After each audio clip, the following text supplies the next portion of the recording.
नमस्कार, मैं हूं शिवेंद्र श्रीवास्तव और आप देख रहे हैं श्रेष्ठ भारत। एक कहानी ऐसी भी में आज का जो एपिसोड है वो कई मायनों में बेहद खास है। खास इसलिए क्योंकि इसमें रहस्य तो नहीं है, लेकिन लोगों के मन के वो सवाल बहुत हैं जो सालों साल से लोगों के दिमाग में हैं।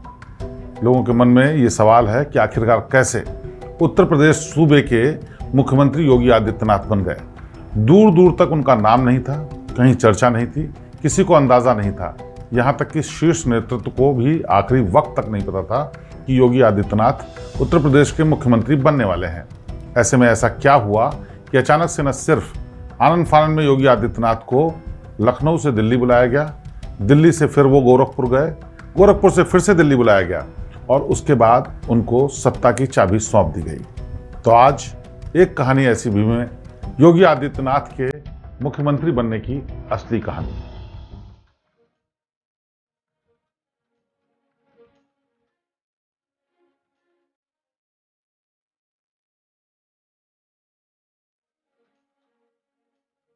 बात है साल 2017 की। चुनाव की तैयारियां और प्रचार जोरों पर था। तमाम स्टार प्रचारकों के बीच योगी आदित्यनाथ का भी नाम था और उत्तर प्रदेश के तमाम जिलों में घूम घूम कर योगी आदित्यनाथ बीजेपी के लिए प्रचार कर रहे थे। योगी आदित्यनाथ का चेहरा मोहरा, पर्सनालिटी सब कुछ इतना अलग था कि तमाम लोगों में उनकी एक्सेप्टेबिलिटी एक डिफरेंट तरीके से थी। एक मठ का महंत, एक सन्यासी, एक योगी लोगों के बीच में घूम घूम करके वोट मांग रहा था, उत्तर प्रदेश में बीजेपी को जिताने की कोशिश कर रहा था। हालांकि योगी आदित्यनाथ गोरखपुर से 5 बार पहले भी सांसद रह चुके थे। अपनी तेज तर्रार छवि, ईमानदार इमेज के लिए मशहूर थे, लेकिन उत्तर प्रदेश के चुनाव में पहली बार उनका इतने बड़े लेवल पर इस्तेमाल हो रहा था। उनकी तमाम सभाएं थीं जो कि चुनाव प्रचार खत्म होने के चंद दिनों पहले यानी 6 मार्च 8 मार्च के बीच में खत्म होने वाली थीं और इस दौरान लगातार योगी आदित्यनाथ को उत्तर प्रदेश में चुनाव प्रचार के लिए जाना था। बात है करीब 25 फरवरी के आसपास। अचानक से योगी आदित्यनाथ के पास सुषमा स्वराज, जो कि उस वक्त केंद्र में मंत्री थीं, उनका फोन आता है और उन्हें सुषमा स्वराज बोलती हैं कि आपको दिल्ली आना है और आपको एक डेलीगेशन का हिस्सा बन करके विदेश में जाना है। सांसद होने के नाते जो डेलीगेशन बन रहा है उसकी अगुवाई भी आप करेंगे और इसके लिए आपका दिल्ली आना बेहद ज़रूरी है। योगी आदित्यनाथ ने सुषमा स्वराज से माफ़ी मांगते हुए कहा कि उनका आना संभव नहीं है क्योंकि 6 से लेकर 8 मार्च तक उनकी लगातार सभाएं हैं और इससे पहले भी वो लगातार सभाओं में ही बिजी हैं और ऐसे में उनका दिल्ली आना बिल्कुल भी संभव नहीं है, इसलिए वो इस डेलीगेशन का हिस्सा नहीं बनना चाहते। हालांकि सुषमा स्वराज के समझाने के बाद योगी आदित्यनाथ मान गए क्योंकि सुषमा स्वराज ने कहा कि ये डेलीगेशन किसी खास मकसद से जा रहा है और इसकी अगुवाई भी आपको ही करनी है, इसलिए ज़रूरी दस्तावेज और तमाम चीज़ों का इंतज़ाम करके आपको दिल्ली पहुंचना होगा और दिल्ली से फिर आपको विदेश जाना है। उसके बाद चुनाव के नतीजे आएंगे, तब तक आप वहां से वापस भी आ जाएंगे। योगी आदित्यनाथ ने अपने पासपोर्ट समेत तमाम दस्तावेज दिल्ली भेज दिए ताकि उनका आगे का काम शुरू हो सके और इस बीच वो चुनाव के प्रचार में फिर से बिजी हो गए। इस बीच अचानक से माहौल इस तरह से बना कि चुनाव में जिस तरह के नतीजे उम्मीद किए जा रहे थे समाजवादी पार्टी के लिए, वैसे मिलते हुए नजर नहीं आ रहे हैं। यानी बीजेपी की जीतने की संभावना ज़्यादा बढ़ रही थी और आखिर में हुआ भी यही। 325 सीटों के साथ एनडीए ने प्रचंड बहुमत हासिल किया और उत्तर प्रदेश में सरकार बनाई। लेकिन उससे ठीक पहले ये तय नहीं था कि आखिरकार इस सूबे में अगर बीजेपी की सरकार बनती है तो किसको मुख्यमंत्री बनाया जाएगा। इस पर मंथन भी नहीं शुरू हुआ था, इस पर चर्चा भी नहीं हो रही थी क्योंकि इतनी प्रचंड जीत की उम्मीद बीजेपी को भी नहीं थी। अचानक से 10 मार्च 2017 को पीएमओ ने योगी आदित्यनाथ का पासपोर्ट वापस कर दिया और कहा कि अब योगी आदित्यनाथ को विदेश में डेलीगेशन के साथ जाने की ज़रूरत नहीं है।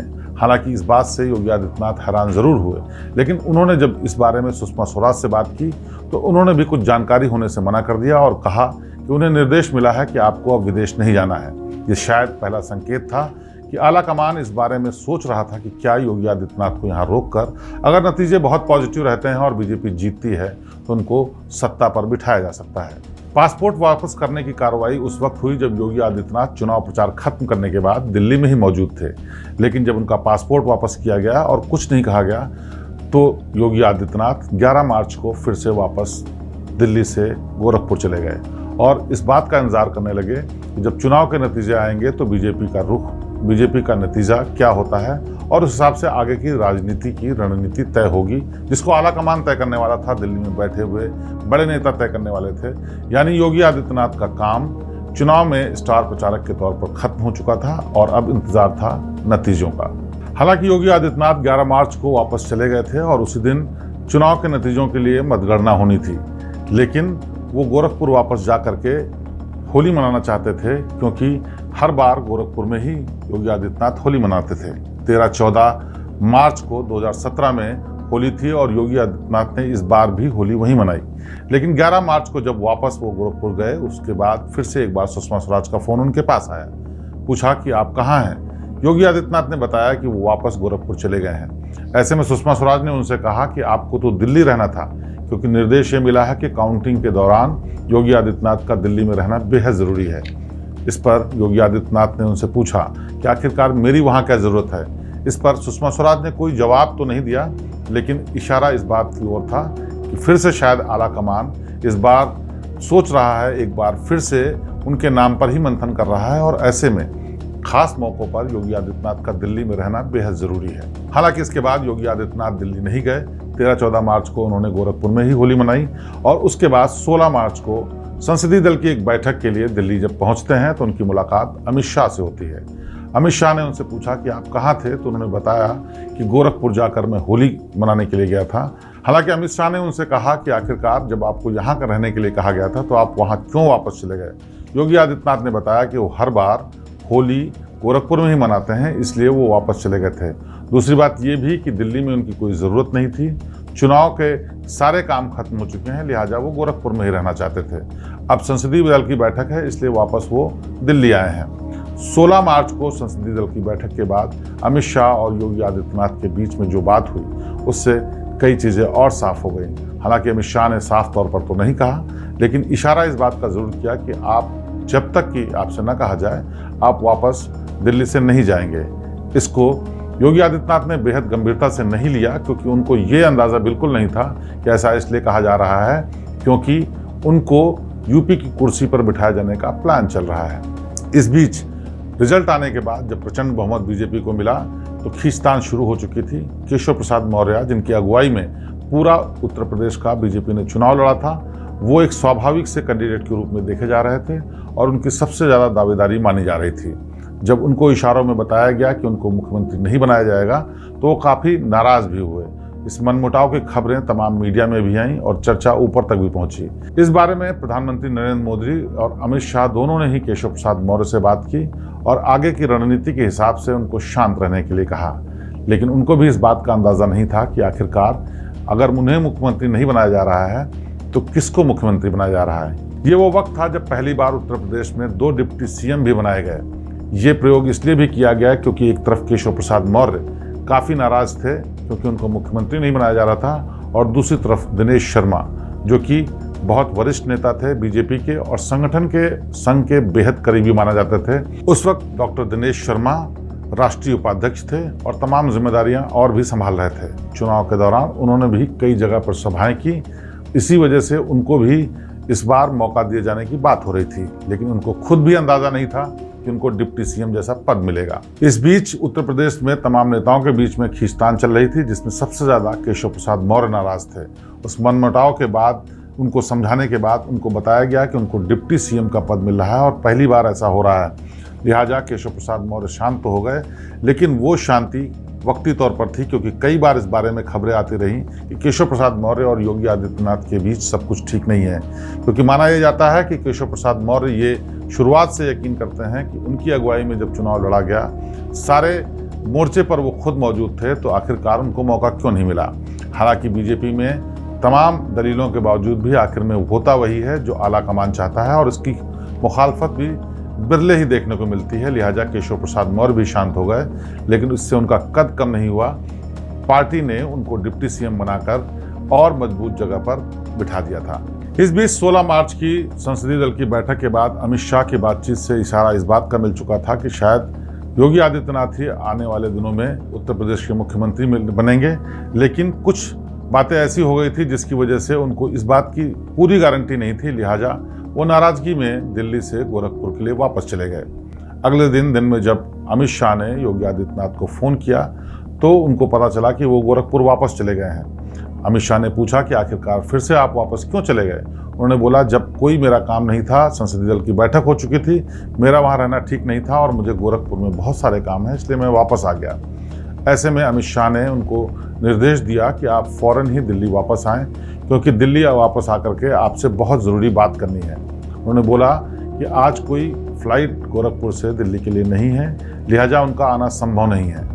ऐसे में तीसरा इशारा ये हुआ कि किसी भी सूरत में आपको वहाँ पर आना है और आपको कोई बड़ी जिम्मेदारी दी जाने वाली है, और आप चिंता बिल्कुल न कीजिए, कल सुबह आपके पास एक चार्टर्ड प्लेन पहुँचेगा जिससे आप दिल्ली आएंगे, और दिल्ली में आकर के तमाम चीज़ें जो डिस्कस होंगी उसके बाद किसी को भी बगैर बताए आप लखनऊ पहुँचेंगे, और लखनऊ पहुंचने के बाद आपको बड़ी जिम्मेदारी संभालनी है। ये वो मौका था जब पहली बार योगी आदित्यनाथ को साफ हुआ कि उनको सूबे की कमान मिलने वाली है।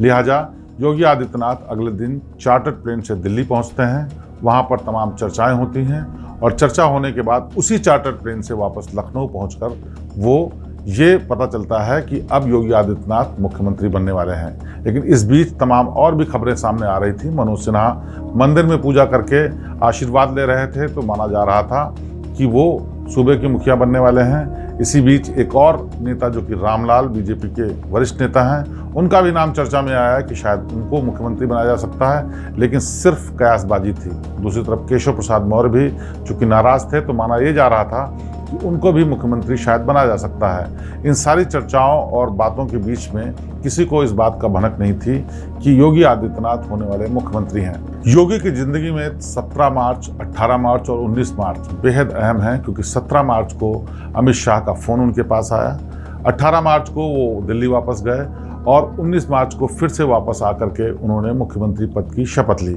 यानी कि इन 3 दिनों के बीच में सब कुछ इतनी तेजी से बदला कि जिसका अंदाजा किसी भी नेता को नहीं था, और इसी के साथ तमाम उन कयासों पर विराम लग गया जिसमें कई ऐसे नेता थे जो ये मान रहे थे कि उनको भी मुख्यमंत्री बनाया जा सकता है। योगी के मुख्यमंत्री बनने के तमाम किस्से लोगों के सामने आते रहे। टुकड़ों में कई बातें ऐसी भी आईं जिस पर लोगों को यकीन भले नहीं था, लेकिन वो चर्चा का विषय थे। किसी ने कहा योगी आदित्यनाथ ने कई विधायकों का सपोर्ट लेकर के आला कमान पर दबाव बनाया था, उसके बाद मुख्यमंत्री बनाने की कवायद शुरू हुई। किसी ने कहा योगी आदित्यनाथ नाराज थे, इसलिए संघ ने दबाव बनाया कि उनको मुख्यमंत्री बनाया जाए, और किसी ने तमाम और तरीके की बातें कही। लेकिन असली बात यह है कि बीजेपी आलाकमान ने संघ के साथ बैठक करके कई दौर की चर्चा के बाद ये तय किया कि योगी आदित्यनाथ को मुख्यमंत्री बनाना कई मामलों में बेहद सही फैसला होगा। सबसे बड़ा फैसला ये होगा कि योगी का व्यक्तित्व ऐसा है जो कि बीजेपी के व्यक्तित्व से मेल खाता है। एक संत जब पूरे प्रदेश पर राज करेगा तो एक अलग ही संदेश जाएगा। बीजेपी अपने सॉफ्ट हिंदुत्व की परिभाषा को और परिभाषित करना चाहते थे और विस्तार देना चाहती थी, लिहाजा योगी आदित्यनाथ उसके लिए एक बड़ा चेहरा हो सकते थे। योगी आदित्यनाथ की एक कट्टर छवि ऐसे सख्त नेता की थी जो किसी की नहीं सुनते, और वो तमाम चीज़ें उस लिहाज से करते हैं जो उनको सही लगती है। ये भी एक बहुत बड़ी वजह थी। ईमानदार छवि भी इसमें बहुत काम आई, क्योंकि योगी आदित्यनाथ पर किसी भी तरीके के भ्रष्टाचार का आरोप पहले भी नहीं लगा था, और पिछले जितने सालों से योगी आदित्यनाथ उत्तर प्रदेश के मुख्यमंत्री हैं उस दौरान पर भी उनके खिलाफ कोई भी भ्रष्टाचार की बात सामने नहीं आई है। लिहाजा बीजेपी चाहती थी कि अगर लंबे समय तक उत्तर प्रदेश में शासन करना है तो किसी एक ऐसे चेहरे को सामने करना पड़ेगा जो कि बेदाग छवि का हो, सख्त हो और सुशासन चलाने का काम कर सकता हो। उसके बाद की सारी कहानी आप लोगों के सामने है कि पिछले 7-8 सालों में जिस तरह से योगी आदित्यनाथ ने पूरी राजनीति की परिभाषा उत्तर प्रदेश में बदली है, उसने उनको दूसरे पायदान पर लाकर खड़ा कर दिया है। प्रधानमंत्री नरेंद्र मोदी के बाद अगर किसी बड़े नेता की चर्चा सबसे ज़्यादा होती है तो वो ये है कि योगी आदित्यनाथ सबसे मुफीद, सबसे मजबूत और सबसे ज़्यादा चर्चित राजनेता है। यहाँ तक कि ये भी कहा जाता है कि नरेंद्र मोदी के असली वारिस भी योगी आदित्यनाथ हैं। हालांकि योगी आदित्यनाथ कभी भी इस बात पर सहमति नहीं दिखाते, लेकिन आखिरकार कौन होगा जो सत्ता के शीर्ष यानी प्रधानमंत्री के पद पर नहीं जाना चाहता। लिहाजा आज के दिनों में अगर आप देखेंगे तो योगी आदित्यनाथ की चाहे व्यक्तित्व को निखारने की बात हो, या बड़े मैसेज देने की बात हो, या फिर शासन करने की शैली हो, सब में झलकता है कि वो किसी और बड़े पद के लिए आंखें गड़ाए बैठे हैं। सही वक्त, सही मौके और सही तरीके से शायद योगी आदित्यनाथ उस पद पर भी पहुंचेंगे, लेकिन अचानक से यूपी के मुख्यमंत्री बनने की असली कहानी यही है, जिसमें योगी आदित्यनाथ को भी नहीं पता था कि वो सूबे के मुखिया बनने वाले हैं। एक फ़ोन कॉल, एक चार्टर्ड प्लेन और एक डेलीगेशन का कैंसिल होना योगी आदित्यनाथ के लिए एक ऐसा वरदान साबित हुआ जिसने उनको उत्तर प्रदेश का मुख्यमंत्री बनने का मौका दिया।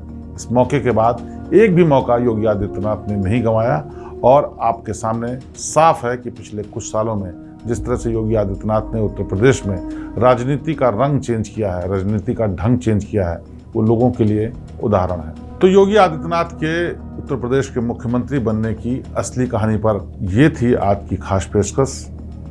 देश और दुनिया की बाकी खबरों के लिए आप देखते रहिए श्रेष्ठ भारत।